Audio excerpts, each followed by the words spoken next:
Hello guys, मेरे channel में आप सभी का स्वागत है। आज मैं दिल्ली सल्तनत के बारे में आपको स्टोरी सुनने वाली हूँ। अगर वीडियो पसंद आए तो प्लीज मेरे चैनल को लाइक और सब्सक्राइब करें। चलिए यार, बिना देर के आज की वीडियो शुरू करते हैं। दिल्ली सल्तनत की कहानी। दिल्ली सल्तनत भारतीय उपमहाद्वीप में मुस्लिम शासन की शुरुआत का प्रतीक है, जो 1206 से 1526 तक चला।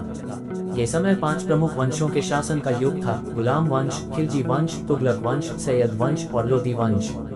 गुलाम वंश 1206-1290। दिल्ली सल्तनत की स्थापना गुलाम वंश के संस्थापक कुतुबुद्दीन ऐबक ने की। वह मोहम्मद गोरी का गुलाम था, जिसने दिल्ली पर अधिकार कर लिया और गोरी की मृत्यु के बाद स्वतंत्र रूप से शासन किया। ऐबक ने दिल्ली में एक सशक्त साम्राज्य की नींव रखी। उनके बाद इल्तुतमिश ने दिल्ली सल्तनत को मजबूत किया और इसे एक सुसंगठित साम्राज्य के रूप में स्थापित किया। इल्तुतमिश के बाद उनकी बेटी रजिया सुल्तान दिल्ली की पहली महिला शासक बनी, जो अपनी योग्यता और बहादुरी के लिए जानी जाती हैं।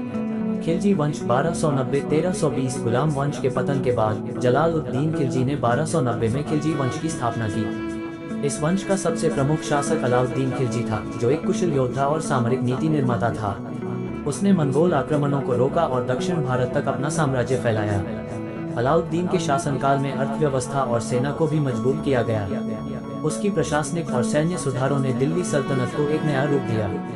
तुगलक वंश 1320-1414। खिलजी वंश के बाद तुगलक वंश आया, जिसकी स्थापना गयासुद्दीन तुगलक ने की। इस वंश का सबसे प्रसिद्ध शासक मोहम्मद बिन तुगलक था, जिसे अपनी अजीब और असफल नीतियों के लिए जाना जाता है।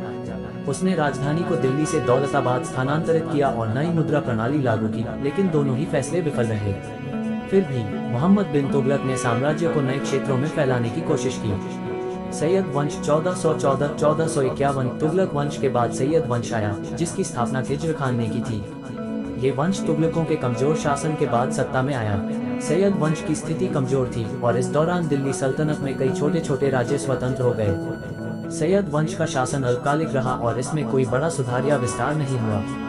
लोदी वंश 1451-1526। सैयद वंश के बाद लोदी वंश की स्थापना बहलोल लोदी ने की। लोदी वंश अफगान मूल का था और दिल्ली सल्तनत का अंतिम वंश था।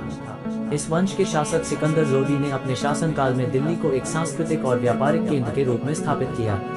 लोदी वंश का अंतिम शासक इब्राहिम लोदी था, जिसे 1526 में पानीपत की पहली लड़ाई में बाबर ने हराया। इस लड़ाई के बाद दिल्ली सल्तनत का अंत हो गया और मुगल साम्राज्य की शुरुआत हुई। दिल्ली सल्तनत का महत्व। दिल्ली सल्तनत ने भारतीय इतिहास पर गहरा प्रभाव डाला। इस काल में इस्लामी संस्कृति, कला और वास्तुकला का विकास हुआ।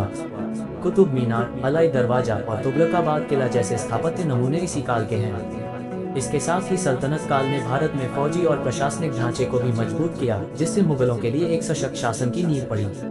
दिल्ली सल्तनत के 320 वर्षों के शासनकाल ने भारतीय उपमहाद्वीप की राजनीतिक, सांस्कृतिक और सामाजिक संरचना को गहराई से प्रभावित किया।